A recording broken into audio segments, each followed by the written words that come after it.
Hello guys, welcome to our YouTube channel study with M.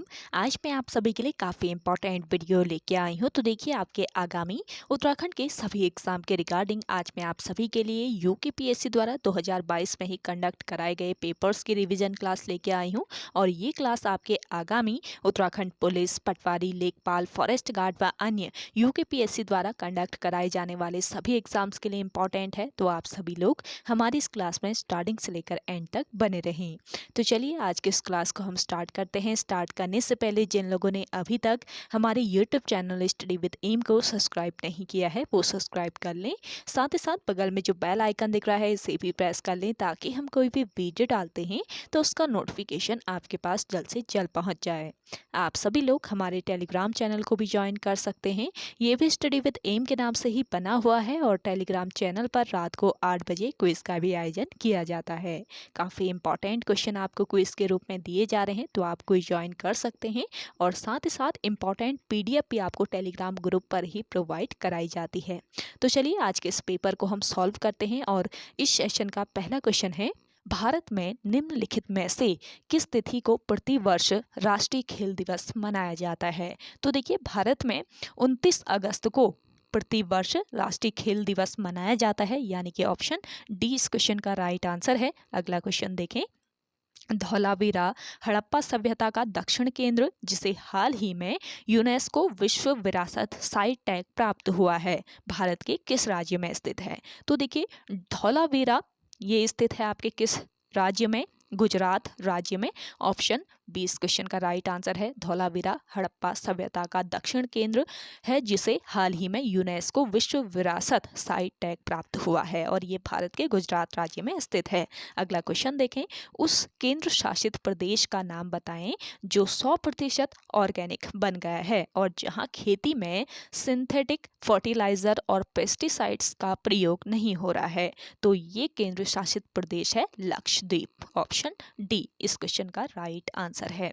अगला question देखिएगा, Akhil Bharatiya trade union Congress यानी कि AITUC के प्रथम अध्यक्ष कौन थे। तो देखिए, अखिल भारतीय ट्रेड यूनियन कांग्रेस के प्रथम अध्यक्ष थे लाला लाजपत राय। ऑप्शन बी इस क्वेश्चन का राइट आंसर है। अगला क्वेश्चन देखें, overdraft saving the Indian saver के लेखक कौन है। तो देखिए, overdraft saving the Indian saver के लेखक हैं इनमें से कौन? जल्दी से आंसर लगाएं जिन लोगों को आंसर आ रहा है। तो इसका राइट आंसर है उर्जित पटेल। ऑप्शन डी बिल्कुल करेक्ट आंसर हो जाएगा। अगला क्वेश्चन देखिएगा, अगला क्वेश्चन है, भारत में कौन सी सेज सिटी पहली हरित सेज बनी है। तो देखिए, भारत में कौन सी सेज सिटी है जो पहली हरित सेज बनी है। तो यहाँ पे आपका राइट आंसर हो जाएगा कांडला। ऑप्शन बी इस क्वेश्चन का करेक्ट आंसर है। अगला क्वेश्चन देखें, अगला क्वेश्चन है, टोक्यो ओलंपिक में भारत ने कितने कांस्य पदक जीते। तो देखिए, टोक्यो ओलंपिक जो कि 2021 में 20 में आयोजित होना था, लेकिन कोरोना वायरस के कारण ये 2021 में आयोजित किया गया। और टोक्यो ओलंपिक में भारत ने कितने कांस्य पदक जीते ये बताना है। तो यहाँ पे आपका राइट आंसर हो जाएगा चार कांस्य पदक जीते टोक्यो ओलंपिक में भारत ने। अगला क्वेश्चन देखें, उस फिल्म का नाम बताएं जिसने कांस फिल्मोत्सव में हाल ही में पॉल्म डी आर जीता है। मोस्ट इंपॉर्टेंट क्वेश्चन है और ये क्वेश्चन आपका रिपीट हो सकता है। तो ये जो फिल्म है आपकी, ये कौन सी है? ये फिल्म है टाइटैनिक। ऑप्शन ए इस क्वेश्चन का राइट आंसर है। अगला क्वेश्चन देखिएगा, महसू, दांगली और झाली जैसे प्रसिद्ध लोक नृत्य भारत के किस राज्य से संबंधित हैं। तो देखिए, लोक नृत्यों से अक्सर क्वेश्चन बनते हैं। मैं आपको बताती हूँ, कोई भी आपको क्लास प्रोवाइड की जाती है या फिर कोई भी आप का जो पेपर है उसको उठा के ले लीजिए आप सभी लोग। तो लोक नृत्यों से अक्सर क्वेश्चन बनते हैं। तो आपसे कहती भी हूँ मैं कि लोक नृत्य आप अच्छे से पढ़ के जाएं ताकि कोई भी आपसे लोक नृत्य से क्वेश्चन पूछा जाए आयोग के द्वारा तो आप करेक्ट करके आएँ। तो देखिए, महसू, दांगली और झाली जैसे जो लोक नृत्य हैं ये किस राज्य से संबंधित हैं? ये आपके हिमाचल प्रदेश राज्य से संबंधित हैं, यानी कि ऑप्शन सी बिल्कुल राइट आंसर हो जाएगा आपका यहाँ पे। अगला क्वेश्चन देखें, नीरज चोपड़ा ने टोक्यो ओलंपिक में किस इवेंट में भारत का एकमात्र स्वर्ण पदक जीता। तो देखिए, यहाँ पे आपका करेक्ट आंसर हो जाएगा जैवलिन थ्रो। नीरज चोपड़ा ने जैवलिन थ्रो में भारत का एकमात्र स्वर्ण पदक जीता है टोक्यो ओलंपिक में। अगला क्वेश्चन देखें, निम्नलिखित में से किस राज्य ने भारत की पुरुष हॉकी टीम एवं महिला हॉकी टीम को प्रायोजित किया? तो इस क्वेश्चन का राइट आंसर हो जाएगा ओडिशा। ओडिशा राज्य ने भारत की पुरुष हॉकी टीम एवं महिला हॉकी टीम को प्रायोजित किया। अगला क्वेश्चन देखेंगे, भारत में वर्ष 2021 में किस दिन को विभाजन विभीषिका स्मृति दिवस के रूप में मनाया गया? मोस्ट इंपॉर्टेंट है। तो देखिए, विभाजन विभीषिका स्मृति दिवस के रूप में किस दिन मनाया गया 2021 में? तो बताना है आपको। यहाँ पे इस क्वेश्चन का राइट आंसर हो जाएगा 14 अगस्त 2021। ऑप्शन डी बिल्कुल करेक्ट आंसर है इस क्वेश्चन का। चलिए अगला क्वेश्चन देखिएगा,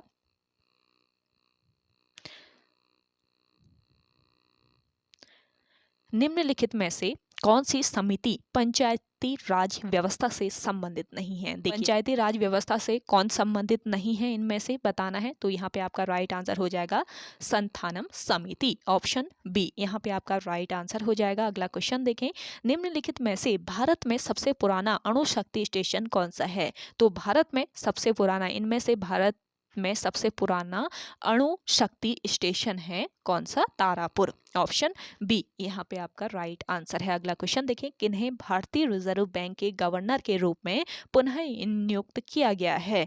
इस क्वेश्चन का राइट आंसर हो जाएगा शक्तिकांत दास को। शक्तिकांत दास को भारतीय रिजर्व बैंक के गवर्नर के रूप में पुनः नियुक्त किया गया है। अगला क्वेश्चन देखिए, गौतम बुद्ध ने अपना पहला उपदेश किस स्थान पर दिया था?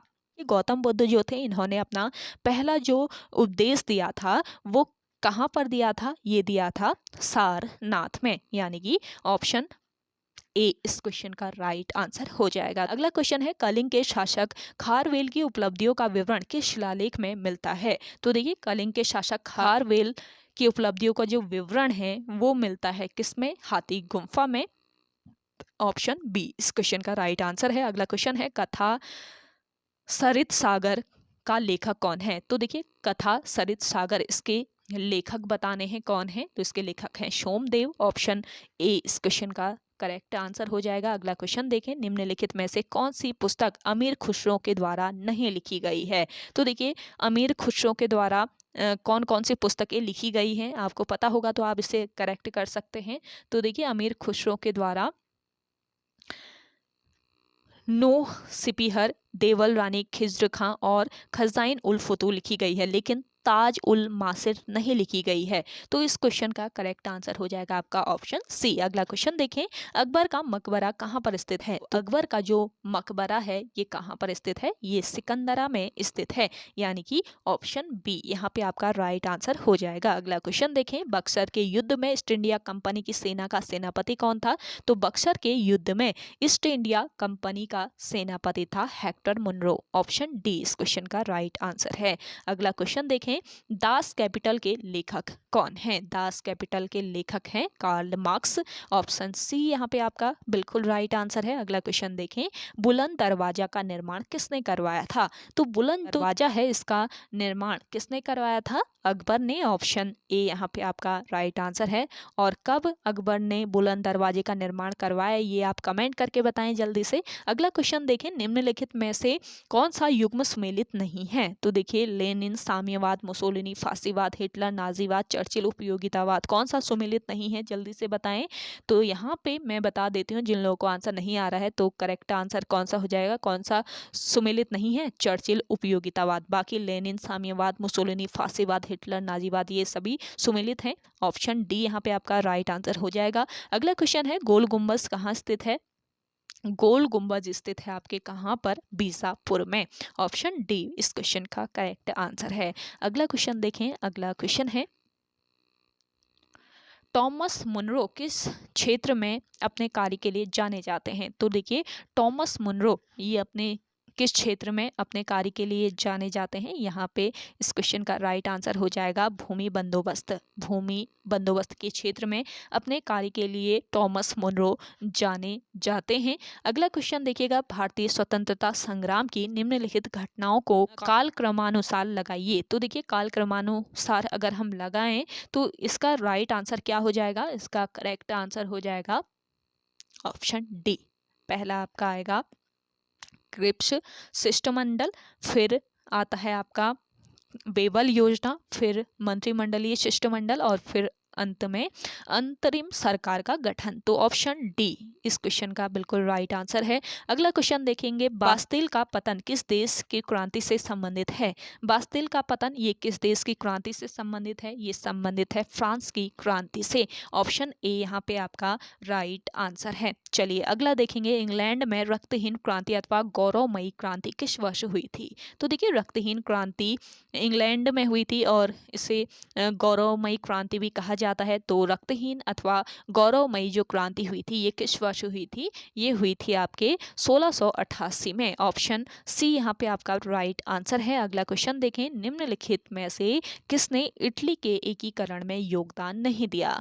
तो इटली के एकीकरण में योगदान नहीं दिया था किसने? मेटरनिख ने। ऑप्शन ए इस क्वेश्चन का राइट आंसर है। अगला क्वेश्चन देखेंगे, रोमनो वंश का संबंध किस देश से है? तो देखिए रोमनो वंश इसका संबंध है कहाँ से, किस देश से? इसका राइट आंसर हो जाएगा रूस से। ऑप्शन सी बिल्कुल करेक्ट आंसर है। अगला क्वेश्चन देखिए, प्रथम विश्व युद्ध के पश्चात शांति सम्मेलन किस स्थान पर हुआ था? तो देखिए प्रथम विश्व युद्ध के पश्चात जो शांति सम्मेलन हुआ था ये कहाँ पर हुआ था? ये हुआ था पेरिस में। ऑप्शन बी इस क्वेश्चन का राइट आंसर हो जाएगा। अगला क्वेश्चन देखेंगे, वाटर लू का युद्ध किस वर्ष हुआ था? तो देखिए वाटर लू का जो युद्ध हुआ था ये हुआ था आपके 1815 में। ऑप्शन डी यहाँ पे आपका करेक्ट आंसर हो जाएगा। अगला क्वेश्चन देखें, नादिर शाह ने भारत पर किस वर्ष आक्रमण किया था? नादिर शाह ने भारत पर आक्रमण किया था वर्ष 1739 में, यानी कि ऑप्शन सी इस क्वेश्चन का राइट आंसर है। अगला देखते हैं, निम्नलिखित में से कौन शकलोत्तरा पथनाथ के नाम से जाना जाता है? राइट आंसर हो जाएगा कौन सा? हर्षवर्धन। ऑप्शन बी इस क्वेश्चन का बिल्कुल राइट आंसर है। अगला क्वेश्चन है, गौतमी पुत्र शातकर्णी किस वंश से संबंधित था? तो देखिए गौतमी पुत्र शातकर्णी ये संबंधित था किस वंश से? शातवाहन वंश से। ऑप्शन ए इस क्वेश्चन का बिल्कुल राइट आंसर हो जाएगा। चलिए अगला क्वेश्चन देखते हैं, निम्नलिखित में से कौन सा युग्म सुमेलित नहीं है? तो देखिए प्रयाग प्रशस्ति, हरिसेन, भीतरी अभिलेख, पुलकेशिन द्वितीय, जूनागढ़ अभिलेख, रुद्रदामन, धौली अभिलेख, अशोक। तो कौन सा सुमेलित नहीं है इनमें से? इनमें से सुमेलित नहीं है आपका भीतरी अभिलेख, पुलकेशिन द्वितीय। तो ऑप्शन सी इस क्वेश्चन का राइट आंसर हो जाएगा, बाकी सभी सुमेलित हैं। अगला क्वेश्चन है, किसकी हत्या करके पुष्यमित्र शुंग ने शुंग वंश की स्थापना की थी? तो देखिए पुष्यमित्र शुंग ने की किस वंश की स्थापना? शुंग की स्थापना। और किसकी हत्या की थी इसने? इसने हत्या की थी वृहत्रथ की। वृहत्रथ की हत्या करके पुष्यमित्र शुंग ने शुंग वंश की नींव रखी थी, यानी कि स्थापना की थी। और आप सभी लोग एंड तक बने रहें इस पेपर में, काफ़ी महत्वपूर्ण ये आज का सॉल्व पेपर है जो कि आपके आगामी एग्जाम में काफ़ी हेल्प करेगा आप सभी को। तो एंड तक आप सभी लोग इसमें बने रहें। अगला क्वेश्चन देखिए, निम्नलिखित में से कौन सा युग्म सुमेलित है? तो इनमें से जो सुमेलित युग्म है आपका ये है चंदावर का युद्ध 1194। तो चंदावर का जो युद्ध हुआ था ये कब हुआ था? 1194। तो ये सुमेलित है, सुमेलित ही बताना है आपको। ऑप्शन सी यहाँ पे आपका बिल्कुल करेक्ट आंसर है। अगला क्वेश्चन देखिएगा, फेजेंडा जाना जाता है, फेजेंडा जाना जाता है कहवे के बागान के रूप में। ऑप्शन सी यहाँ पे आपका राइट आंसर है। कहवे के बागान के रूप में फेजेंडा जाना जाता है। अगला क्वेश्चन है, डार्लिंग क्या है? तो देखिए डार्लिंग यहाँ पे क्या है ये बताना है। एक नहर है, एक नगर है, एक झील है, एक नदी है। तो देखिए इस क्वेश्चन का राइट आंसर है डार्लिंग जो है ये एक नदी का नाम है, यानी कि ऑप्शन डी इस क्वेश्चन का राइट आंसर है। इस क्वेश्चन में बिल्कुल कंफ्यूज ना होइएगा आप सभी लोग, ये आयोग द्वारा अप्रूव किया गया ये आंसर है। ऑप्शन डी आयोग ने बिल्कुल राइट माना है इसमें। अगला क्वेश्चन देखें, निम्नलिखित में से कौन सी उष्णकटिबंधीय वर्षा वनों की विशेषता है? तो देखिए उष्णकटिबंधीय वर्षा वनों की जो विशेषता है इनमें से ये कौन सी है? साल भर वहाँ पे क्या होती है? वर्षा होती है। तो ऑप्शन बी इस क्वेश्चन का बिल्कुल राइट आंसर है। अगला क्वेश्चन देखिएगा, अगला क्वेश्चन है, चीन की सबसे लंबी नदी है। चीन की सबसे लंबी नदी कौन सी है? यांगत्जे नदी या यांगत्से क्यांगबिस को कहा जाता है। तो ऑप्शन ए बिल्कुल करेक्ट आंसर हो जाएगा। अगला क्वेश्चन देखेंगे, निम्नलिखित में से किस देश को लैंड ऑफ थंडर बोल्ट कहा जाता है? लैंड ऑफ थंडर बोल्ट कहा जाता है किस देश को कहा जाता है? यहाँ पे आपका करेक्ट आंसर हो जाएगा भूटान। ऑप्शन डी बिल्कुल राइट आंसर है, भूटान को कहा जाता है लैंड ऑफ थंडर बोल्ट। जो अगला क्वेश्चन देखिए, जापान का सुदूर उत्तरी द्वीप है। जापान का सुदूर उत्तरी द्वीप कौन सा द्वीप है? ये है आपका होक्काइडो द्वीप। ऑप्शन सी बिल्कुल राइट आंसर है। अगला क्वेश्चन है, दक्षिणी गोलार्ध में वायु के बाईं ओर मुड़ने का कारण है। तो देखिए, दक्षिणी गोलार्ध में वायु के बाईं ओर मुड़ने का क्या कारण है? पृथ्वी का घूर्णन। ऑप्शन बी इस क्वेश्चन का राइट आंसर है। अगला क्वेश्चन देखिए, पृथ्वी का निकटतम ग्रह है। तो पृथ्वी का निकटतम ग्रह कौन सा है? इनमें से शुक्र ग्रह है। अगला क्वेश्चन देखिएगा, एशिया महाद्वीप से बाहर विश्व की सर्वोच्च पर्वत शिखर है। तो एशिया के बाहर बताना है कि विश्व का सर्वोच्च पर्वत शिखर कौन सा है। तो इस क्वेश्चन का करेक्ट आंसर क्या हो जाएगा? Mount Aconcagua. ऑप्शन सी यहाँ पे आपका राइट आंसर है, माउंट एकोनकागुआ। अगला क्वेश्चन है, विश्व में सर्वोच्च जलप्रपात है। तो विश्व में सर्वोच्च जो जलप्रपात है ये है एंजेल जलप्रपात, यानी कि ऑप्शन बी बिल्कुल राइट आंसर आपका हो जाएगा यहाँ पे। अगला क्वेश्चन देखें, यूरोप में उत्तरी सागर का मत्स्य खेत क्षेत्र जाना जाता है। तो देखिए, यूरोप में उत्तरी सागर का मत्स्य खेत क्षेत्र जाना जाता है डॉगर किनारा नाम से। ये ध्यान रखेंगे, डॉगर किनारा इसका नाम है। ऑप्शन डी बिल्कुल राइट आंसर हो जाएगा। चलिए अगला क्वेश्चन देखिएगा। अगला क्वेश्चन है, सांभर झील स्थित है। तो देखिए, सांभर झील बतानी है आपको किस राज्य में स्थित है। सांभर झील की बात करें तो ये है आपके कहाँ पर? राजस्थान राज्य में। ऑप्शन ए इस क्वेश्चन का बिल्कुल करेक्ट आंसर है। अगला क्वेश्चन देखिएगा, गांधी सागर बांध हिस्सा है। तो किस परियोजना का ये हिस्सा है? गांधी सागर बांध चंबल परियोजना का। ऑप्शन सी इस क्वेश्चन का राइट आंसर है। अगला क्वेश्चन देखिए, निम्नलिखित में से कौन सी मिट्टी सबसे अधिक उपजाऊ है? तो सबसे अधिक उपजाऊ मिट्टी इसमें से कौन सी मिट्टी है? ये मिट्टी है आपकी जलोढ़ मिट्टी। ऑप्शन बी इस क्वेश्चन का राइट आंसर हो जाएगा, जलोढ़ मिट्टी सबसे अधिक उपजाऊ होती है। अगला क्वेश्चन है, क्षेत्रफल की दृष्टि से भारत का सबसे छोटा केंद्र शासित राज्य है। तो क्षेत्रफल के अकॉर्डिंग बताना है कि कौन सा केंद्र शासित राज्य है जो कि सबसे छोटा है। तो यहाँ पे आपका राइट आंसर क्या हो जाएगा? लक्षद्वीप। ऑप्शन डी बिल्कुल करेक्ट आंसर है। और देख अगला क्वेश्चन है, भारत की पहली बुलेट ट्रेन परियोजना निर्माणाधीन है। तो देखिए, यहाँ पे आपका करेक्ट आंसर क्या हो जाएगा? मुंबई व अहमदाबाद यानी साबरमती के बीच। तो मुंबई और अहमदाबाद के बीच भारत की पहली बुलेट ट्रेन परियोजना निर्माणाधीन है। अगला क्वेश्चन देखेंगे, भारत में निम्नलिखित में से कौन सी प्राचीनतम पर्वत श्रृंखला है? तो भारत में प्राचीनतम पर्वत श्रृंखला इनमें से कौन सी है? ये पर्वत श्रृंखला है अरावली पर्वत श्रृंखला। ऑप्शन सी इस क्वेश्चन का राइट आंसर है। अगला क्वेश्चन देखेंगे, निम्नलिखित में से कौन सी तेल यानी पेट्रोलियम शोधनशाला नहीं है? तो देखिए, पेट्रोलियम शोधनशाला इनमें से कौन सी नहीं है? जमशेदपुर। ऑप्शन बी इस क्वेश्चन का राइट आंसर है। अगला क्वेश्चन देखिएगा, वर्ष 2011 की जनगणना के अनुसार भारत का जनसंख्या घनत्व है। तो देखिए, 2011 की जनगणना के अनुसार बताना है कि भारत का जन घनत्व कितना है। तो इसका राइट आंसर हो जाएगा 382। ऑप्शन डी यहाँ पे आपका राइट आंसर है। अगला क्वेश्चन देखिए, मध्य प्रदेश के कैमोर यानी केमोर नामक स्थान सुप्रसिद्ध है। तो देखिए, मध्य प्रदेश का जो कैमोर यानी केमोर नामक स्थान है ये किसके लिए सुप्रसिद्ध है? ये प्रसिद्ध है सीमेंट उद्योग के लिए। ऑप्शन ए यहाँ पे आपका राइट आंसर हो जाएगा। अगला क्वेश्चन है, सापुतारा पर्वतीय पर्यटन स्थल स्थित है। तो देखिए, सापुतारा पर्वतीय पर्यटन स्थल ये किस राज्य में स्थित है ये बताना है आपको। तो ये स्थित है गुजरात राज्य में। ऑप्शन सी यहाँ पे आपका राइट आंसर है। अगला क्वेश्चन है, बांदीपुर बाघ संरक्षित क्षेत्र स्थित है। बांदीपुर बाघ संरक्षित क्षेत्र ये स्थित है आपके कहाँ पर? कर्नाटका राज्य में। ऑप्शन बी यहाँ पे आपका राइट आंसर है। जल्दी से सेशन शेयर कर दीजिए जिन लोगों ने अभी भी इस सेशन को शेयर नहीं किया है। और अगला क्वेश्चन देखें आप सभी लोग। अगला क्वेश्चन है, भारत सरकार अधिनियम 1935 प्रमुखता आधारित था। तो भारत सरकार अधिनियम 1935 ये किस पर आधारित था? ये आधारित था आपके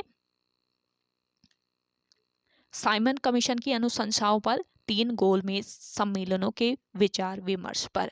तो उपरोक्त बी और सी दोनों करेक्ट हैं। तो यहाँ पे आपका राइट आंसर क्या हो जाएगा? Option D. ऑप्शन डी बिल्कुल राइट आंसर है। अगला क्वेश्चन देखेंगे, किस चार्टर को वह जीवाणु कहा जाता है जिसने पश्चातवर्ती सभी एंग्लो इंडियन संहिताएं विकसित हुई। तो देखिए ये चार्टर कौन था, कौन सा चार्टर था ये, जल्दी से आंसर लगाएं जिन लोगों को आंसर आ रहा है। तो ये चार्टर था चार्टर ऑफ 1600 को। तो चार्टर ऑफ जो 1600 है इसको क्या कहा जाता है, जीवाणु, वह जीवाणु कहा जाता है जिससे पश्चातवर्ती सभी एंग्लो इंडियन संहिताएं विकसित हुई। तो चार्टर ऑफ 1600 आपको याद रखना है। अगला क्वेश्चन देखेंगे, निम्नलिखित में से किस वर्ष में मद्रास एजेंसी को प्रेसिडेंसी का दर्जा दिया गया। तो देखिए मद्रास एजेंसी को प्रेसिडेंसी का दर्जा किस वर्ष मिला था, ये वर्ष था आपका वर्ष 1665, यानी कि ऑप्शन बी यहाँ पे आपका राइट आंसर हो जाएगा।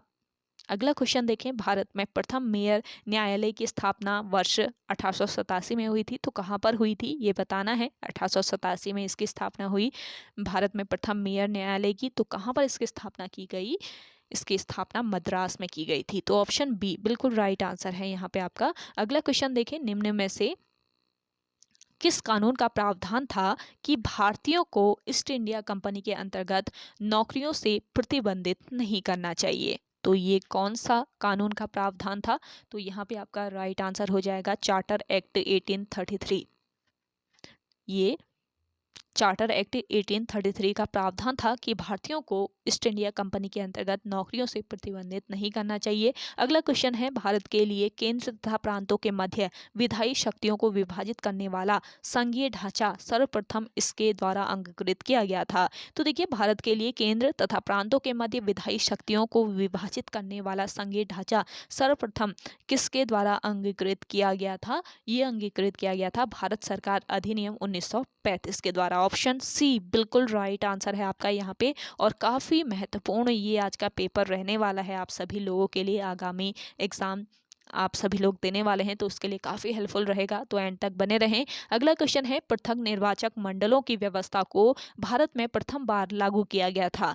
पृथक निर्वाचक मंडलों की व्यवस्था को भारत में प्रथम बार लागू किया गया था, किस अधिनियम के द्वारा इसको लागू किया था ये बताना है। तो वर्ष 1909 के अधिनियम के द्वारा इसे लागू किया गया था भारत में। अगला क्वेश्चन है, वर्ष 1945 की वावेल योजना का घोषित उद्देश्य था। तो देखिए 1945 की जो वावेल योजना थी इसका घोषित उद्देश्य क्या था, इसका उद्देश्य था भारत के सभी प्रमुख समुदायों को प्रतिनिधित्व देना, यानी कि ऑप्शन सी यहाँ पे आपका बिल्कुल करेक्ट आंसर है। अगला क्वेश्चन देखिएगा, 1 अगस्त 1672 की घोषणा ने पूर्णतः खत्म कर दिया था। तो पुर्तगीज की विधियों को 1 अगस्त 1672 की घोषणा ने पूर्णतः खत्म कर दिया था, पुर्तगीज विधियों को। तो ऑप्शन डी इस क्वेश्चन का राइट आंसर हो जाएगा। चलिए अगला क्वेश्चन देखिएगा। अगला क्वेश्चन है, मुगल बादशाह शाह आलम ने बंगाल, बिहार और उड़ीसा का दीवानी अधिकार ईस्ट इंडिया कंपनी को सालाना नियमित रूप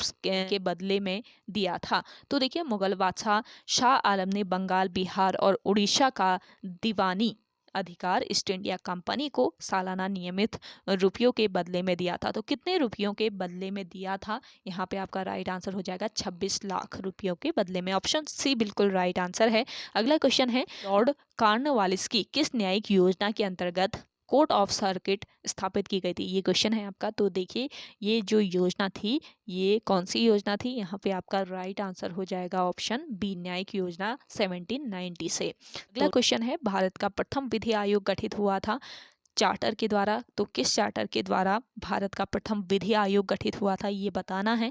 तो जिन लोगों को आंसर आ रहा है जल्दी से आप राइट आंसर लगाएं। यहाँ पे आपका राइट आंसर हो जाएगा चार्टर, कौन सा चार्टर था ये, 1833। अगला क्वेश्चन है, आरंभ में भारत में स्थापित किए गए उच्च न्यायालय स्थित थे। तो आरंभ में भारत में स्थापित किए गए जो उच्च न्यायालय थे ये कौन कौन से थे, ये आपके उच्च न्यायालय थे मद्रास, बम्बई एवं कलकत्ता, यानी कि ऑप्शन सी यहाँ पे आपका बिल्कुल राइट आंसर हो जाएगा। चलिए अगला क्वेश्चन देखें। अगला क्वेश्चन है, भारतीय प्रथम विधि आयोग का अध्यक्ष कौन था। तो भारतीय प्रथम विधि आयोग इसका अध्यक्ष कौन था, इसका अध्यक्ष था डी.बी. मैकाले। ऑप्शन बी इस क्वेश्चन का राइट आंसर है। अगला क्वेश्चन देखिएगा। अगला क्वेश्चन है, भारत का द्वितीय विधि आयोग किस अधिनियम के तहत नियुक्त किया गया था।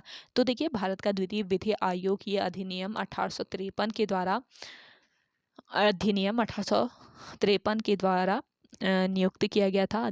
किस अधिनियम के तहत? तो अधिनियम 1853 के तहत नियुक्त किया गया था भारत का द्वितीय विधि आयोग। ये ध्यान में रखना है, काफ़ी यूनिक क्वेश्चन है। अगला क्वेश्चन देखिए, स्वतंत्र भारत के संविधान का निर्माण करने हेतु संविधान निर्मात्री सभा गठित हुई थी। तो देखिए, स्वतंत्र भारत के संविधान का निर्माण करने हेतु संविधान निर्मात्री जो सभा है ये किस वर्ष गठित हुई थी? ये गठित हुई थी आपके 1946 में।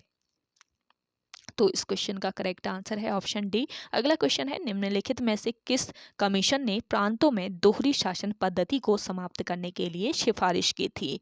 तो कौन सा ये कमीशन था? तो यहाँ पे करेक्ट आंसर क्या हो जाएगा आपका? साइमन आयोग, ऑप्शन बी यहाँ पे आपका राइट आंसर है। ये था आपका साइमन कमीशन जिसने प्रांतों में दोहरी शासन पद्धति को समाप्त करने के लिए सिफारिश की थी। अगला क्वेश्चन देखेंगे, ऑडी ऑलट रेम पार्टेम लैटिन वाक्यांश का अर्थ क्या है? तो देखिए, ऑडी आलट रेम पार्टेम ये लैटिन वाक्यांश है और इसका अर्थ बताना है क्या होता है। तो इसका अर्थ हो जाएगा दूसरे पक्ष को भी सुनो, ऑप्शन बी इस क्वेश्चन का राइट आंसर है। अगला क्वेश्चन है, शब्द मालाफाइड का अर्थ है। तो देखिए, शब्द दिया हुआ है आपका, शब्द कौन सा है? मालाफाइड है और इसका अर्थ बताना है क्या होता है। इसका अर्थ होता है दुर्भाव, ऑप्शन सी यहाँ पे आपका राइट आंसर है। तो इस तरीके से क्वेश्चन भी आयोग के द्वारा पूछे जा रहे हैं। अगला क्वेश्चन है, वाक्यांश इप्सो फैक्टो का अर्थ है। तो ये वाक्यांश बताना है इप्सो फैक्टो, इसका अर्थ क्या होगा? तो यहाँ पे आपका राइट आंसर है स्वयं में ही, ऑप्शन बी यहाँ पे आपका करेक्ट आंसर है। अगला क्वेश्चन देखेंगे, भारत का संविधान का सर्वप्रथम संशोधन किया गया था। तो देखिए, भारत के संविधान का सर्वप्रथम संशोधन किया गया था वर्ष 1951 में। तो ऑप्शन बी बिल्कुल करेक्ट आंसर हो जाएगा। 82 क्वेश्चन आपके सॉल्व हो चुके हैं। चलिए अगला क्वेश्चन देखें। अगला क्वेश्चन क्या कहता है आपसे कि हैबियस कॉर्पस का शाब्दिक अर्थ क्या है? आपको बताना है हैबियस कॉर्पस का क्या शाब्दिक अर्थ है। तो इसका शाब्दिक अर्थ होता है क्या? व्यक्ति को सशरीर प्रस्तुत करना, यानी कि ऑप्शन ए बिल्कुल राइट आंसर हो जाएगा आपका यहाँ पे। अगला क्वेश्चन देखिएगा। अगला क्वेश्चन है, सतत विकास संकल्पना है। तो ये पर्यावरण विधि की है। सतत विकास संकल्पना पर्यावरण विधि की है। तो ऑप्शन ए यहाँ पे आपका राइट आंसर है। अगला क्वेश्चन देखिएगा, विधि का शासन का अर्थ है। विधि का शासन का अर्थ होता है विधि के समक्ष सभी व्यक्ति समान हैं, यानी कि ऑप्शन ए यहाँ पे आपका राइट आंसर हो जाएगा। आपको सेशन पसंद आ रहा है तो लाइक आप जरूर कीजिए, कमेंट करके बताइएगा। कमेंट बहुत कम लोग कर रहे हैं, आप सभी लोग, तो आपसे रिक्वेस्ट है कमेंट करके बताएं ये आपको ये वाला सेशन कैसा लग रहा है। अगला है, किसी दूसरे व्यक्ति की संपत्ति में अनाधिकृत प्रवेश करना कहलाता है। किसी दूसरे व्यक्ति की संपत्ति में अनाधिकृत प्रवेश करना ये क्या कहलाता है? ये कहलाता है आपका अतिचार, यानी कि ऑप्शन बी इस क्वेश्चन का राइट आंसर है। अगला क्वेश्चन देखें, मूल अधिकारों को लागू करने के लिए न्यायालय द्वारा निर्गत किया जाता है। तो याचिका निर्गत की जाती है न्यायालय के द्वारा, ऑप्शन ए बिल्कुल राइट आंसर है। अगला क्वेश्चन देखेंगे, भारतीय संविधान के किस भाग में मूल अधिकारों का विवरण है? तो देखिए, भारतीय संविधान के किस भाग में मूल अधिकारों का विवरण दिया हुआ है? तो ये जो भाग है ये है भाग 3, ऑप्शन बी इस क्वेश्चन का राइट आंसर है। अगला क्वेश्चन देखेंगे, राष्ट्रीय विधि दिवस प्रत्येक वर्ष मनाया जाता है। राष्ट्रीय विधि दिवस मनाया जाता है आपके 26 नवंबर को, यानी कि ऑप्शन डी इस क्वेश्चन का राइट आंसर हो जाएगा। अगला क्वेश्चन देखिएगा। अगला क्वेश्चन है, बाल श्रम यानी निषेध और विनिमय अधिनियम अधिनियमित किया गया था। तो बाल श्रम अधिनियम जो है ये किस वर्ष अधिनियमित किया गया था? यहाँ पे आपका करेक्ट आंसर क्या हो जाएगा? 1986 में बाल श्रम यानी कि निषेध और विनिमय अधिनियम अधिनियमित किया गया। अगला क्वेश्चन है, किसी न्यायालय के निर्णय आदेश आदि की अवज्ञा कहलाता है। किसी न्यायालय के निर्णय आदेश आदि की अवज्ञा न्यायालय की अवमानना कहलाता है, यानी कि ऑप्शन बी इस क्वेश्चन का राइट आंसर हो जाएगा। अगला क्वेश्चन है, वाराही मंदिर में लगने वाला देवीधुरा मेला लगता है। तो किस दिन ये मेला लगता है? ये लगता है आपके रक्षाबंधन के दिन, ऑप्शन ए इस क्वेश्चन का बिल्कुल करेक्ट आंसर आपका हो जाएगा। तो चलिए, सेशन अभी भी शेयर नहीं हुआ है, जल्दी से आप सभी लोग मिलकर सेशन को शेयर कर दीजिए। और ये जो पेपर है इसको आप कंटिन्यूसली अगर देखना चाहते हैं तो study with M by UK PSC old paper series नाम से प्लेलिस्ट बनी हुई है जहां पर आपको previous year question paper solve कराए जाते हैं, तो आप इस प्लेलिस्ट को जरूर चेकआउट कर लीजिए। अगला क्वेश्चन है, वीर चंद सिंह गढ़वाली प्रसिद्ध हैं पेशावर कांड के लिए, यह कांड किस वर्ष घटित हुआ था? तो वीर चंद सिंह गढ़वाली ये पेशावर कांड के नायक हैं और आपको बताना है कि पेशावर कांड किस वर्ष घटित हुआ था। ये घटित हुआ था आपके वर्ष 1930 में। ऑप्शन बी यहाँ पे आपका राइट आंसर हो जाएगा। अगला क्वेश्चन देखिए, उत्तराखंड में औसत जोत का आकार हेक्टेयर में बताना है, तो औसत जोत का आकार हेक्टेयर में कितना है उत्तराखंड राज्य में? तो इसका करेक्ट आंसर हो जाएगा आपका 0.89। ऑप्शन डी बिल्कुल राइट आंसर हो जाएगा 0.89 हेक्टेयर।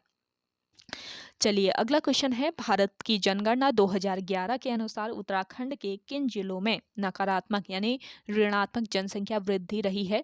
तो देखिए भारत की जनगणना 2011 के अनुसार उत्तराखंड के किन जिलों में, ये जिले कौन कौन से हैं? ये जिले हैं आपके गढ़वाल और अल्मोड़ा। ऑप्शन सी यहाँ पे आपका राइट आंसर हो जाएगा, जहाँ पर नकारात्मक यानी ऋणात्मक जनसंख्या वृद्धि दर रही है। चलिए अगला क्वेश्चन है आपका, उत्तराखंड राज्य का घोषित 8वां नगर निगम है, उत्तराखंड राज्य का घोषित 8वां नगर निगम है कोटद्वार नगर निगम। ऑप्शन बी इस क्वेश्चन का राइट आंसर है। अगला क्वेश्चन देखें, ब्रिटिश गढ़वाल का गजेटियर पुस्तक के लेखक कौन है? ब्रिटिश गढ़वाल का गजेटियर इस पुस्तक के लेखक हैं H.G. वॉल्टन। ऑप्शन ए इस क्वेश्चन का राइट आंसर हो जाएगा। अगला क्वेश्चन देखें, रामनगर विधानसभा क्षेत्र भाग है, तो देखिए रामनगर विधानसभा क्षेत्र आता है आपके नैनीताल जनपद में आता है, तो नैनीताल संसदीय क्षेत्र का ये भाग होगा, तो ऑप्शन बी इस क्वेश्चन का करेक्ट आंसर हो जाएगा। क्वेश्चन है, उत्तराखंड राज्य का सुदूर पूर्वी जनपद है, तो उत्तराखंड राज्य का सुदूर पूर्वी जनपद कौन सा है ये बताना है आपको। यहाँ पे आपका राइट आंसर हो जाएगा पिथौरागढ़ जनपद, पूर्वी जनपद है उत्तराखंड राज्य का सुदूर। Option D Pithoragarh. अगला क्वेश्चन है आपका, उत्तराखंड में सार पद्धति संबंधित है, तो देखिए उत्तराखंड में आपको बताना है कि सार पद्धति ये किससे संबंधित है। तो जिन लोगों को आंसर आ रहा है जल्दी से लगाएं। फसल चक्र प्रणाली से संबंधित है आपकी सार पद्धति, तो ये आपको ध्यान में रखना है। काफ़ी यूनिक आज का ये आपका सॉल्यूशन रहने वाला है आपके आगामी एग्जाम के लिए, काफ़ी इंपॉर्टेंट। तो क्वेश्चन देखें, 70वीं विश्व सुंदरी प्रतियोगिता में भारत की हरनाज संधू की ताजपोशी हुई। दिसंबर 2021 में हुई यह प्रतियोगिता निम्न में से कहां पर हुई? तो देखिए काफ़ी महत्वपूर्ण क्वेश्चन है। 70वीं विश्व सुंदरी प्रतियोगिता में भारत की हरनाज संधू की ताजपोशी हुई थी, और यह जो प्रतियोगिता हुई थी ये कब हुई थी? दिसंबर 2021 में हुई थी, और ये प्रतियोगिता कहाँ पर हुई थी ये बताना है। तो देखिए इलाद इजराइल में यह प्रतियोगिता संपन्न हुई थी, यानी कि ऑप्शन ए इस क्वेश्चन का राइट आंसर है। अगला क्वेश्चन देखें, जापान के प्रधानमंत्री कौन है? तो देखिए जापान के प्रधानमंत्री हैं फूमियो किशिदा। ऑप्शन सी इस क्वेश्चन का राइट आंसर है। अगला क्वेश्चन देखिएगा, निम्न में से कौन से देश ने हाल ही में रानी एलिजाबेथ सेकंड को सरकारी तौर पर राज्य की मुखिया पद से हरा दिया और विश्व में अभी अभी गणतंत्र देश बन गया? तो देखिए ये देश कौन सा है? ये है बारबाडोस देश। ऑप्शन बी इस क्वेश्चन का राइट आंसर हो जाएगा। अगला क्वेश्चन देखिएगा, अक्टूबर 2021 को 18वां भारत एशियान शिखर सम्मेलन आयोजित किया गया, जिसमें वर्ष 2022 को भारत एशियान मित्रता वर्ष घोषित किया गया। किस देश की चेयरमैनशिप के अंतर्गत यह सम्मेलन हुआ था? तो देखिए किस देश की ये हुआ था? आपके ब्रूनेई देश की चेयरमैनशिप के अंतर्गत। तो ये ध्यान रखेंगे, यह सम्मेलन ब्रूनेई देश की चेयरमैनशिप के अंतर्गत हुआ था। अगला क्वेश्चन देखिएगा, भारत ने नवंबर 2021 में अफगानिस्तान के संबंध में क्षेत्रीय शिखर सम्मेलन का आयोजन किया। निम्न में से कौन से देश में इसमें भाग नहीं लिया? कौन से देश ने इसमें भाग नहीं लिया ये बताना है। तो देखिए यहाँ पे आपका राइट आंसर हो जाएगा चीन। ऑप्शन डी इस क्वेश्चन का राइट आंसर है। भारत ने नवंबर 2021 में अफगानिस्तान के संबंध में क्षेत्रीय शिखर सम्मेलन का आयोजन किया और चीन ने इसमें भाग नहीं लिया। अगला क्वेश्चन देखेंगे, निम्न में से कौन सा दिन भारत में वीर बाल दिवस के रूप में मनाया जाता है? देखिए काफ़ी यूनिक क्वेश्चन है और आगामी एग्जाम में भी पूछा जा सकता है आपके। तो देखिए कौन सा दिन है जो कि भारत में वीर बाल दिवस के रूप में मनाया जाता है? ये है 26 दिसंबर का दिन। ऑप्शन सी यहाँ पे आपका राइट आंसर हो जाएगा। अगला क्वेश्चन देखिएगा, निम्नलिखित में से किसको 51वें दादा साहेब फाल्के अवार्ड प्रदान किया गया? तो देखिए 51वां दादा साहेब फाल्के अवार्ड प्रदान किया गया किसको? रजनीकांत को। ऑप्शन सी यहाँ पे आपका बिल्कुल राइट आंसर है। अगला क्वेश्चन देखें, नोबेल शांति पुरस्कार 2021 में निम्न में से किसे नवाजा गया? तो देखिए नोबेल शांति पुरस्कार 2021 से किसको नवाजा गया?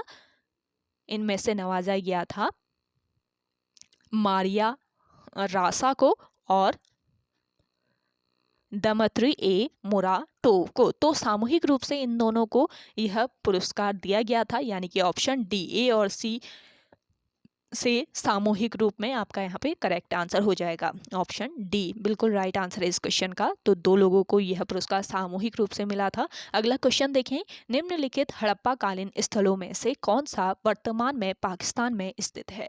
तो देखिए कौन सा हड़प्पा कालीन स्थल है जो कि वर्तमान में पाकिस्तान में स्थित है? ये हड़प्पा कालीन स्थल है आपका कौन सा? मोहनजोदड़ो, जो कि वर्तमान में कहाँ पर? पाकिस्तान में स्थित है। अगला क्वेश्चन है, दिल्ली के किस सुल्तान ने अनेक नहरों का निर्माण करवाया? तो देखिए ये जो सुल्तान था ये था कौन? फिरोज शाह तुगलक, जिसने अनेक नहरों का निर्माण कराया था। अगला क्वेश्चन देखिएगा,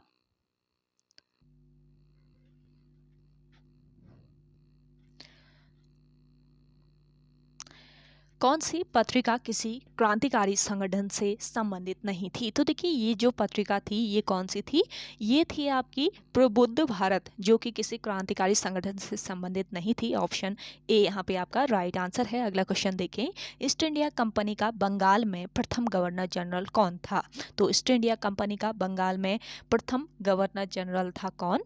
वॉरेन हेस्टिंग्स। ऑप्शन बी यहाँ पे आपका राइट आंसर है। अगला क्वेश्चन देखिए, किस भारतीय क्रांतिकारी ने नासिक में अभिनव भारत नामक संगठन की स्थापना की थी?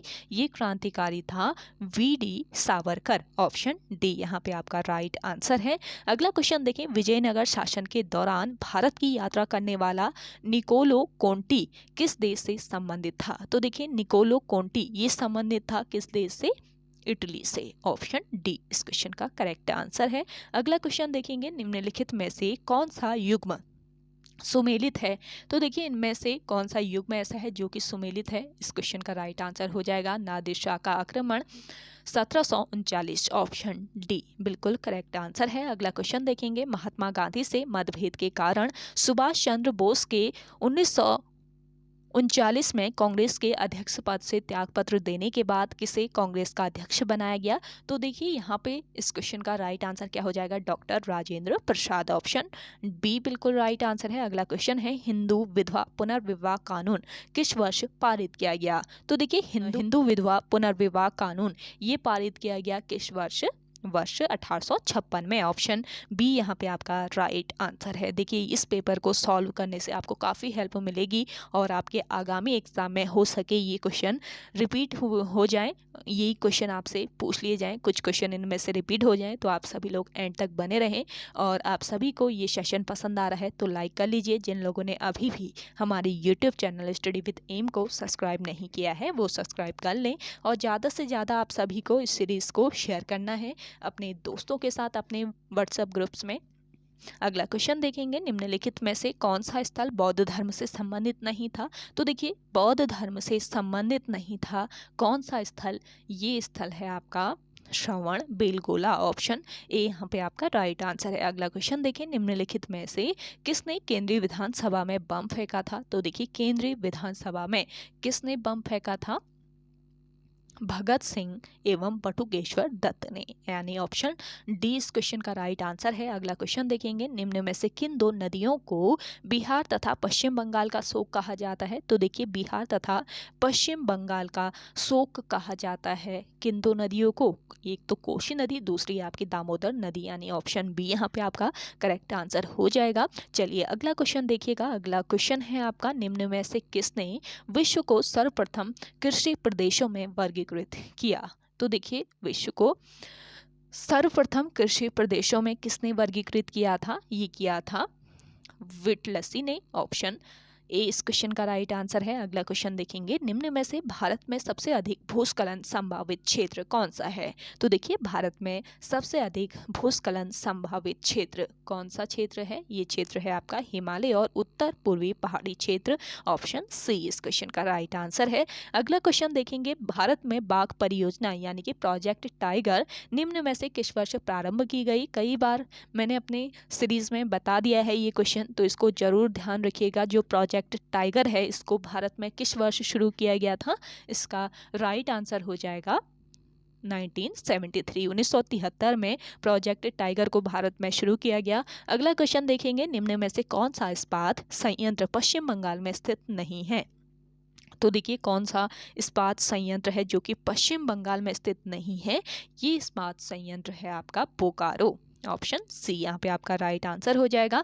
अगला क्वेश्चन देखेंगे, निम्न में से कौन सा राज्य मानव विकास की दृष्टि से सबसे अधिक पिछड़ा है? तो देखिए कौन सा ऐसा राज्य है जो कि मानव विकास की दृष्टि से सबसे अधिक पिछड़ा है? ये राज्य है आपका कौन सा राज्य?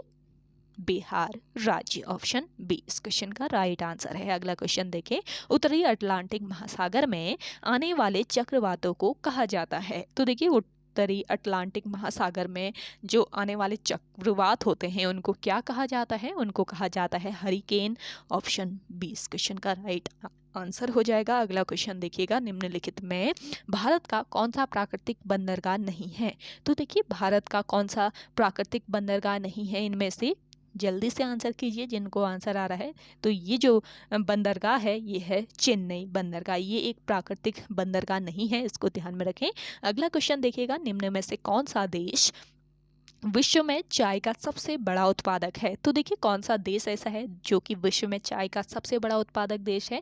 ये देश है आपका कौन सा? भारत देश। ऑप्शन बी इस क्वेश्चन का राइट आंसर हो जाएगा। अगला क्वेश्चन देखेंगे, भारत में पर्यावरण निदेशालय का गठन किस वर्ष किया गया? मोस्ट इंपॉर्टेंट है। तो देखिए भारत में पर्यावरण निदेशालय का जो गठन है वो किस वर्ष ये किया गया? वर्ष 1976 में। ऑप्शन डी इस क्वेश्चन का राइट आंसर है। अगला क्वेश्चन है, संसदीय प्रजातंत्र में शून्यकाल के विचार की शुरुआत किसने की? संसदीय प्रजातंत्र में शून्यकाल के विचार की जो शुरुआत है वो किसने की थी? ये शुरुआत की थी भारत ने। ऑप्शन बी यहाँ पे आपका बिल्कुल करेक्ट आंसर है। अगला क्वेश्चन देखेंगे, किसी राज्य के विधान परिषद में राज्यपाल कितने सदस्यों को मनोनीत कर सकता है? तो देखिए किसी राज्य के विधान परिषद में राज्यपाल कितने सदस्यों को? इसका करेक्ट आंसर हो जाएगा 1/6। 1/6 जो सदस्य हैं इनको मनोनीत कर सकता है विधान परिषद में राज्यपाल। अगला क्वेश्चन देखिएगा, अगला क्वेश्चन है, लोकसभा के प्रथम अध्यक्ष कौन थे? तो देखिए लोकसभा के प्रथम अध्यक्ष थे इनमें से कौन? जीवी मावलंकर। ऑप्शन ए इस क्वेश्चन का राइट आंसर हो जाएगा आपका जीवी मावलंकर लोकसभा के प्रथम अध्यक्ष थे। अगला क्वेश्चन है, भारतीय नागरिकों की 6 स्वतंत्रताओं को संभाला गया। तो देखिए भारतीय नागरिकों की 6 स्वतंत्रताओं को किस अनुच्छेद में संभाला गया है? तो यहाँ पे आपका करेक्ट आंसर हो जाएगा अनुच्छेद 19 में। मोस्ट इंपॉर्टेंट है। अगला तो देखें, राज्य के नीति निर्देशक सिद्धांतों को सम्मिलित किया गया है। तो देखिए राज्य के नीति निर्देशक सिद्धांतों को सम्मिलित किया गया है किसमें? इसका करेक्ट आंसर हो जाएगा भारतीय संविधान के चौथे भाग में। ऑप्शन सी यहाँ पे आपका राइट आंसर है। अगला क्वेश्चन देखेंगे, भारत का प्रधानमंत्री मुखिया है। तो देखिए भारत का प्रधानमंत्री मुखिया है किसका? सरकार का। ऑप्शन बी यहाँ पे आपका राइट आंसर है। अगला क्वेश्चन देखेंगे, किस संवैधानिक संशोधन अधिनियम के द्वारा राष्ट्रपति मंत्रिपरिषद की सलाह पर कार्य करने के लिए बाध्य है? तो देखिए यहाँ पे इस क्वेश्चन का राइट आंसर है 42वें संशोधन अधिनियम के द्वारा। 42वें संशोधन अधिनियम के द्वारा राष्ट्रपति मंत्रिपरिषद की सलाह पर कार्य करने के लिए बाध्य है। अगला क्वेश्चन है, साधारण विधेयक पर संसद के दोनों सदनों में गतिरोध होने पर उसका समाधान किया जाता है। तो देखिए साधारण विधेयक पर संसद के दोनों सदनों में गतिरोध होने पर उसका समाधान किया जाता है। किसके द्वारा किया जाता है? इसका राइट आंसर हो जाएगा दोनों सदनों की संयुक्त बैठक आहूत करके।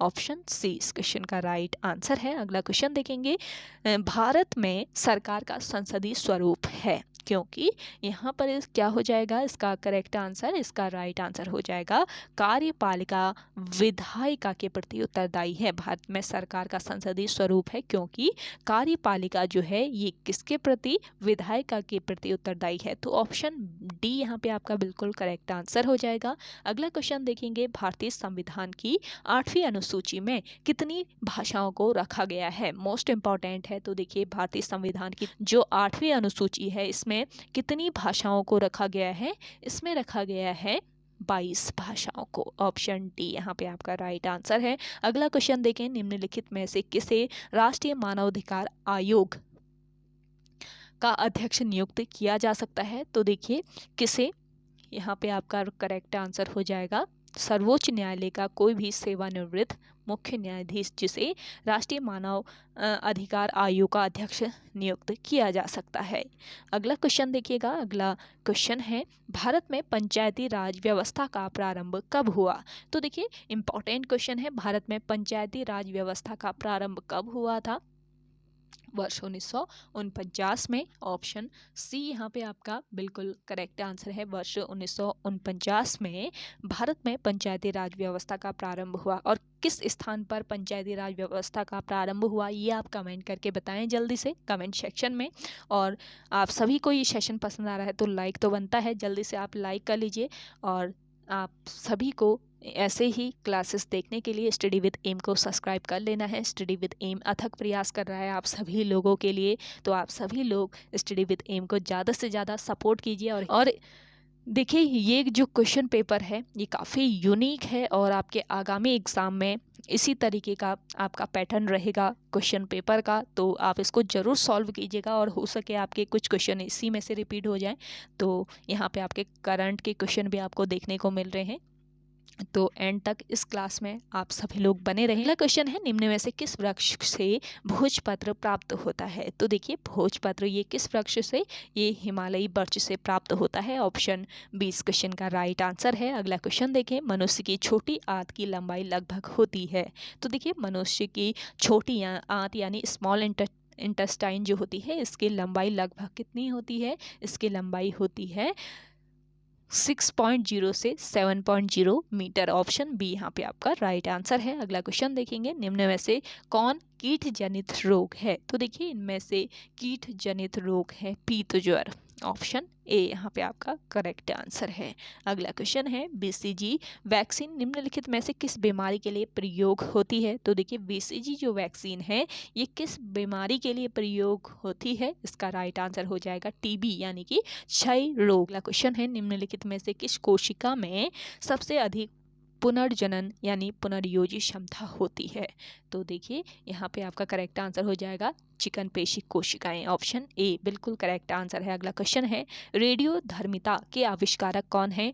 रेडियोधर्मिता के आविष्कारक है हेनरी बैकेरल। ऑप्शन डी इस क्वेश्चन का राइट आंसर है। अगला क्वेश्चन है, पृथ्वी की आयु की गणना निम्न में से किसके द्वारा की जाती है। तो देखिए पृथ्वी की जो आयु की गणना है वो किसके द्वारा की जाती है, ये की जाती है यूरेनियम डेटिंग के द्वारा। ऑप्शन सी इस क्वेश्चन का राइट आंसर है। अगला क्वेश्चन देखेंगे, भारत का पहला राज्य कौन सा है जिसने सभी घरों में छत के जल संचयन को अनिवार्य कर दिया गया है। तो देखिए ये भारत का पहला राज्य है, कौन सा राज्य, तमिलनाडु राज्य। ऑप्शन ए इस क्वेश्चन का राइट आंसर है। अगला क्वेश्चन देखेंगे, ऑटोमोबाइल के धुएं में सर्वाधिक घातक प्रदूषक धातु होता है। ऑटोमोबाइल के धुएं में सर्वाधिक घातक प्रदूषक जो धातु है ये धातु कौन सी है आपकी, ये है लेड धातु। ऑप्शन सी यहाँ पे आपका करेक्ट आंसर हो जाएगा। अगला क्वेश्चन देखेंगे, अम्लीय वर्षा किसकी वायुमंडलीय सांद्रता में वृद्धि के कारण होती है। तो देखिए अम्लीय वर्षा जो होती है आपके ये किसकी, यहाँ पे आपका करेक्ट आंसर हो जाएगा ऑप्शन बी SO2 और NO2। SO2 और NO2 की वृद्धि के कारण कौन सी वर्षा अम्लीय वर्षा होती है। अगला क्वेश्चन देखिए, अगला क्वेश्चन है आपका MICR प्रणाली का उपयोग निम्नलिखित में से किस क्षेत्र में होता है? तो देखिए MICR प्रणाली का उपयोग किया जाता है किस क्षेत्र में? बैंक के क्षेत्र में। ऑप्शन इस क्वेश्चन का बिल्कुल करेक्ट आंसर है। अगला क्वेश्चन देखें, भारत द्वारा विकसित अधिकांश सुपर मिनी कंप्यूटर में किस ऑपरेटिंग प्रणाली को अपनाया जाता है? तो देखिए इस क्वेश्चन का राइट आंसर हो जाएगा आपका क्या? यूनिक्स। ऑप्शन बी यहाँ पे आपका राइट आंसर है। अगला क्वेश्चन देखेंगे, निम्न में से किसे कंप्यूटर का मस्तिष्क कहा जाता है? तो देखिए कंप्यूटर का मस्तिष्क यानी ब्रेन ऑफ कंप्यूटर किसे कहा जाता है? इस क्वेश्चन का राइट आंसर हो जाएगा सेंट्रल प्रोसेसिंग यूनिट को। ऑप्शन बी यहाँ पे आपका राइट आंसर है। अगला क्वेश्चन है, निम्नलिखित में से कौन मैग्नेटिक डिस्क नहीं है? तो देखिए मैग्नेटिक डिस्क नहीं है इनमें से कौन सा आपका? इसका राइट आंसर है CD-ROM। CD-ROM एक मैग्नेटिक डिस्क नहीं है। अगला क्वेश्चन है, निम्नलिखित में से सर्च इंजन ऑप्टिमाइजेशन यानी कि SEO का सर्वोत्तम रूप कौन दर्शाता है? तो देखिए सर्च इंजन ऑप्टिमाइजेशन को सर्वोत्तम रूप से दर्शाता है, कौन दर्शाता है इनमें से ये बताना है। तो यहाँ पे आपका राइट आंसर हो जाएगा, यह वेबसाइट की दृश्यता बढ़ाता है। ऑप्शन ए यहाँ पे आपका राइट आंसर है। अगला क्वेश्चन देखेंगे, USB का पूर्ण रूप क्या होता है? तो देखिए USB के फुल फॉर्म की अगर हम बात करें तो इसका फुल फॉर्म होता है universal serial bus. Option C इस क्वेश्चन का राइट आंसर है। अगला क्वेश्चन देखिएगा, अगला क्वेश्चन है आपका, निम्नलिखित में से कंप्यूटर पहली सीडी के कंप्यूटर से पहले बने थे? तो देखिए कौन से कंप्यूटर पहली सीडी के कंप्यूटर से पहले बने थे ये बताना है। तो देखिए यहाँ पे आपका राइट आंसर हो जाएगा इलेक्ट्रो यांत्रिक। ऑप्शन बी इस क्वेश्चन का बिल्कुल करेक्ट आंसर है। अगला क्वेश्चन देखिएगा, वायरस का पूर्ण रूप है? तो देखिए वायरस का पूर्ण रूप क्या होता है? इस क्वेश्चन का राइट आंसर हो जाएगा आपका महत्वपूर्ण सूचना संसाधन को नियंत्रित लेना, VIRUS।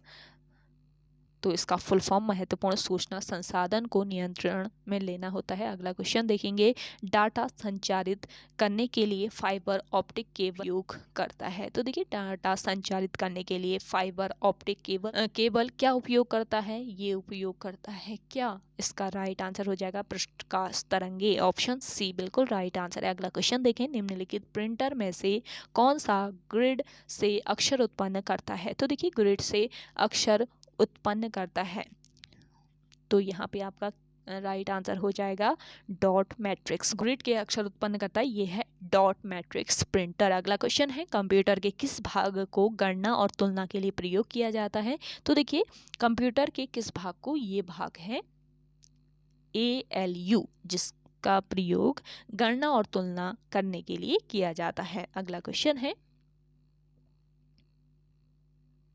किस शहर में भारत का पहला खाद्य म्यूजियम शुरू किया गया? तो देखिए ये शहर कौन सा है आपका? ये है तंजावुर शहर, जहां पर पहला खाद्य म्यूजियम शुरू किया गया। अगला क्वेश्चन है, निम्न में से किसे मेजर ध्यानचंद खेल रत्न अवार्ड 2021 से नवाजा गया? मोस्ट इंपॉर्टेंट क्वेश्चन है। तो देखिए किसे मेजर ध्यानचंद खेल रत्न अवार्ड 2021 से नवाजा गया है? तो यहाँ पे आपका करेक्ट आंसर हो जाएगा मिथाली राज को। ऑप्शन सी इस क्वेश्चन का राइट आंसर है। अगला क्वेश्चन देखिएगा, नवंबर 2021 में यूनेस्को ने श्रीनगर को अपने क्रिएटिव सिटीज नेटवर्क में शामिल कर लिया है, और भारत के अन्य कौन से शहर इस सूची में शामिल है? तो देखिए ये इस क्वेश्चन का करेक्ट आंसर क्या हो जाएगा? यहाँ पे आपका करेक्ट आंसर है ऑप्शन ए मुंबई, चेन्नई, हैदराबाद, जयपुर और वाराणसी। तो ऑप्शन ए इस क्वेश्चन का बिल्कुल राइट आंसर हो जाएगा। अगला क्वेश्चन देखेंगे, कृषि कानून वापसी विधेयक निम्न में से किस तिथि को संसद के दोनों सदनों द्वारा स्वीकृत किया गया? तो देखिए कृषि कानून वापसी विधेयक ये किस तिथि को, ये तिथि है आपकी कौन सी तिथि? 29 नवंबर 2021। तो 29 नवंबर 2021 को संसद के दोनों सदनों द्वारा स्वीकृत किया गया कृषि कानून वापसी विधेयक। अगला क्वेश्चन है, प्रधानमंत्री द्वारा नमामि गंगे मिशन के तहत उत्तराखंड में कितने मेगा विकास परियोजनाओं का उद्घाटन किया गया? तो देखिए प्रधानमंत्री द्वारा नमामि गंगे मिशन के तहत उत्तराखंड में कितने मेगा विकास परियोजनाओं का उद्घाटन किया गया है? तो इसका राइट आंसर हो जाएगा छः मेगा विकास परियोजनाओं का। अगला क्वेश्चन है, नवंबर 2021 में भोपाल स्थित हबीबगंज रेलवे स्टेशन का नाम बदलकर नया नाम कर दिया गया है जो कि निम्नलिखित है। तो देखिए, जो आपका भोपाल स्थित हबीबगंज रेलवे स्टेशन है, इसका नाम बदल दिया गया है और इसका नाम क्या कर दिया गया है, रानी कमलापति रेलवे स्टेशन, यानी ऑप्शन 20 क्वेश्चन का बिल्कुल राइट आंसर हो जाएगा। अगला क्वेश्चन देखें। अगला क्वेश्चन है, निम्नलिखित में से भारतीय वायुसेना के किस स्क्वाड्रन में राफेल लड़ाकू जेट विमानों के प्रथम समूह को शामिल किया गया है? तो देखिए, इसका करेक्ट आंसर क्या हो जाएगा, स्क्वाड्रन 17 गोल्डन एरोस। भारतीय वायुसेना के किस स्क्वाड्रन में राफेल लड़ाकू जेट विमानों के प्रथम समूह को शामिल किया गया है? तो option A squadron 17 golden arrows में। अगला क्वेश्चन है, भारत का 52वां अंतर्राष्ट्रीय फिल्म उत्सव निम्नलिखित में से किस राज्य में आयोजित किया गया? तो देखिए, भारत का 52वां अंतर्राष्ट्रीय फिल्म उत्सव ये आयोजित किया गया किस राज्य में? गोवा में। ऑप्शन सी यहाँ पे आपका राइट आंसर है।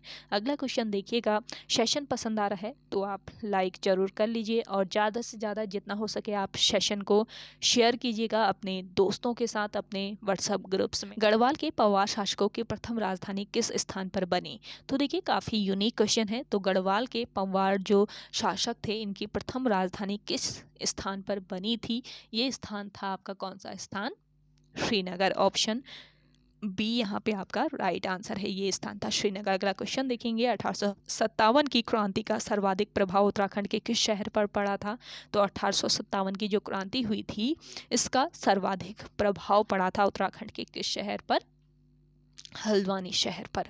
ऑप्शन सी यहाँ पे आपका करेक्ट आंसर है। अगला क्वेश्चन देखेंगे। चमोली जनपद का रैणी गांव निम्न में से किस वन आंदोलन के लिए फेमस है? तो देखिए, चमोली जनपद का जो रैणी गांव है, ये किस आंदोलन के लिए? ये चिपको आंदोलन के लिए काफ़ी फेमस है, यानी कि ऑप्शन बी इस क्वेश्चन का राइट आंसर हो जाएगा। अगला क्वेश्चन देखेंगे। उत्तराखंड में वन्य जीव संरक्षण केंद्र की स्थापना किस स्थान पर की गई है? तो देखिए, उत्तराखंड में वन्य जीव संरक्षण केंद्र की जो स्थापना है, ये किस स्थान पर की गई है? ये की गई है आपके कालागढ़ में। ऑप्शन ए इस क्वेश्चन का राइट आंसर हो जाएगा। अगला क्वेश्चन है, उत्तराखंड राज्य में नई कृषि नीति जारी की गई। ये क्वेश्चन कई बार मैं बता चुकी है अपने क्लास में। तो ये देखिए, नई कृषि नीति जारी की गई, ये भी आपके यूके पीएससी द्वारा पूछा गया क्वेश्चन है। तो देखिए, उत्तराखंड में नई कृषि नीति जारी की गई किस वर्ष? ये वर्ष है आपका 2011-12। ऑप्शन बी यहाँ पे आपका राइट आंसर है। अगला क्वेश्चन है, ध्यांती और रैयांती का संबंध है। तो देखिए, ध्यांती और रैयांती, इसका संबंध किससे है? इसका संबंध है जौनसारी जनजाति से। ऑप्शन बी यहाँ पे आपका राइट आंसर हो जाएगा। अगला क्वेश्चन देखेंगे। ब्रिटिश शासनकाल में उत्तराखंड के निम्न में से किस शहर में उत्तर प्रदेश की ग्रीष्मकालीन राजधानी थी? तो देखिए, ब्रिटिश शासनकाल में उत्तराखंड के किस शहर में उत्तर प्रदेश की ग्रीष्मकालीन राजधानी थी? तो ये जो शहर था, ये शहर था आपका कौन सा? नैनीताल शहर। ऑप्शन सी इस क्वेश्चन का बिल्कुल करेक्ट आंसर है। अगला क्वेश्चन देखें। उत्तराखंड के कुल भौगोलिक क्षेत्रफल में पर्वतीय भूभाग कितना प्रतिशत है? तो देखिए, उत्तराखंड के कुल भौगोलिक क्षेत्रफल में पर्वतीय जो भूभाग है, ये कितना प्रतिशत है? ये है आपके 86.07%। ऑप्शन ए यहाँ पे आपका राइट आंसर है। अगला क्वेश्चन देखें। उत्तराखंड में सर्वाधिक आवर्ती आपदा है। तो उत्तराखंड में सर्वाधिक आवर्ती वाली जो आपदा है, ये आपदा कौन सी है? ये है भूस्खलन। सर्वाधिक होता है यहाँ पे भूस्खलन उत्तराखंड राज्य में। अगला क्वेश्चन देखेंगे। निम्नलिखित में उत्तराखंड से किस पर्यावरणविद को गांधी शांति पुरस्कार प्रदान किया गया? तो देखिए, उत्तराखंड से गांधी शांति पुरस्कार किस पर्यावरणविद को प्रदान किया गया है? ये पर्यावरणविद हैं कौन? चंडी प्रसाद भट्ट। इन्हें गांधी शांति पुरस्कार किस वर्ष प्रदान किया गया? चंडी प्रसाद भट्ट को आप जल्दी से कमेंट सेक्शन में कमेंट करके बताएं। अगला क्वेश्चन देखते हैं। अगला क्वेश्चन है, उत्तराखंड के निम्न जनपदों में से सर्वाधिक गरीबी का प्रतिशत किसमें है? मोस्ट इम्पॉर्टेंट क्वेश्चन है। तो देखिए, उत्तराखंड का ये जनपद कौन सा है? ये जनपद है आपका चंपावत जनपद। तो चंपावत जनपद में सर्वाधिक गरीबी का प्रतिशत है, ये आपको ध्यान में रखना है जो आपके जनपद दिए हुए हैं दिए गए ऑप्शन में। तो ऑप्शन बी इस क्वेश्चन का राइट आंसर हो जाएगा। अगला क्वेश्चन देखिए, उत्तराखंड के निम्न में से किस जनपद में धौलीगंगा जल विद्युत परियोजना स्थित है? तो देखिए धौलीगंगा जल विद्युत परियोजना ये स्थित है आपके किस जनपद में? पिथौरागढ़ जनपद में। अगला क्वेश्चन देखेंगे, उत्तराखंड सरकार को हाल के वर्षों में निम्न में से किस कर से सर्वाधिक राजस्व प्राप्त हो रहा है? तो देखिए ये जो कर है ये कौन सा कर है जिससे सरकार को सर्वाधिक राजस्व प्राप्त हो रहा है हाल ही के वर्षों में? तो ये जो कर है ये आपका है जीएसटी कर। ऑप्शन ए यहाँ पे आपका बिल्कुल करेक्ट आंसर हो जाएगा। अगला क्वेश्चन देखेंगे, निम्न में से कौन सी जनजाति अपने निवास क्षेत्र से सुमेलित नहीं है? ये जनजाति है आपकी थारू जनजाति जो कि अपने निवास स्थान से सुमेलित नहीं है, यानी कि ऑप्शन डी यहाँ पे आपका राइट आंसर हो जाएगा। अगला क्वेश्चन देखेंगे, हिंदी के अतिरिक्त उत्तराखंड राज्य की द्वितीय राज्य भाषा निम्न में से कौन सी है? तो देखिए उत्तराखंड राज्य की द्वितीय जो राज्य भाषा है ये कौन सी है? ये है आपकी संस्कृत। ऑप्शन बी इस क्वेश्चन का राइट आंसर हो जाएगा। अगला क्वेश्चन देखिएगा, निम्नलिखित हिमनदों में से अलकनंदा नदी का उद्गम स्रोत कौन सा है? तो देखिए अलकनंदा नदी के उद्गम स्रोत की बात करें तो उद्गम स्रोत है अलकनंदा नदी का संतोपद हिमनद। ऑप्शन सी यहाँ पे आपका राइट आंसर है। अगला क्वेश्चन देखेंगे, निम्न में से उत्तराखंड का कौन सा महोत्सव विश्व धरोहर घोषित किया गया है? तो देखिए कौन सा महोत्सव है जिसको विश्व धरोहर घोषित किया गया है और ये उत्तराखंड राज्य का महोत्सव है। ये महोत्सव है आपका कौन सा? रामायण महोत्सव, जिसको यूनेस्को के द्वारा विश्व धरोहर घोषित किया गया है। और किस वर्ष रामायण जो महोत्सव है इसको विश्व धरोहर घोषित किया गया यूनेस्को द्वारा? ये आप जल्दी से कमेंट करके बताइए। अगला क्वेश्चन देखेंगे, निम्न में से कौन सा दर्रा पिथौरागढ़ से तिब्बत को जोड़ता है? तो देखिए पिथौरागढ़ को तिब्बत से जोड़ने वाला दर्रा कौन सा है? इनमें से लिपुलेख दर्रा, ये भी आपका रिपीटेड क्वेश्चन है। पिथौरागढ़ को तिब्बत से जोड़ने वाला दर्रा है लिपुलेख दर्रा। अगला क्वेश्चन देखेंगे, उत्तराखंड सरकार द्वारा वीर चंद सिंह गढ़वाली योजना निम्न में से किस क्षेत्र हेतु प्रारंभ की गई है? तो देखिए उत्तराखंड सरकार द्वारा वीर चंद सिंह गढ़वाली योजना ये प्रारंभ की गई है किस क्षेत्र के लिए? पर्यटन के क्षेत्र के लिए। ऑप्शन डी यहाँ पे आपका राइट आंसर है। अगला देखेंगे, गोरखों ने कुमाऊं यानी अल्मोड़ा पर किस वर्ष विजय प्राप्त की थी? तो देखिए गोरखों ने कुमाऊं यानी अल्मोड़ा पर विजय प्राप्त की थी किस वर्ष? ये वर्ष था 1790। ऑप्शन बी यहाँ पे आपका राइट आंसर हो जाएगा।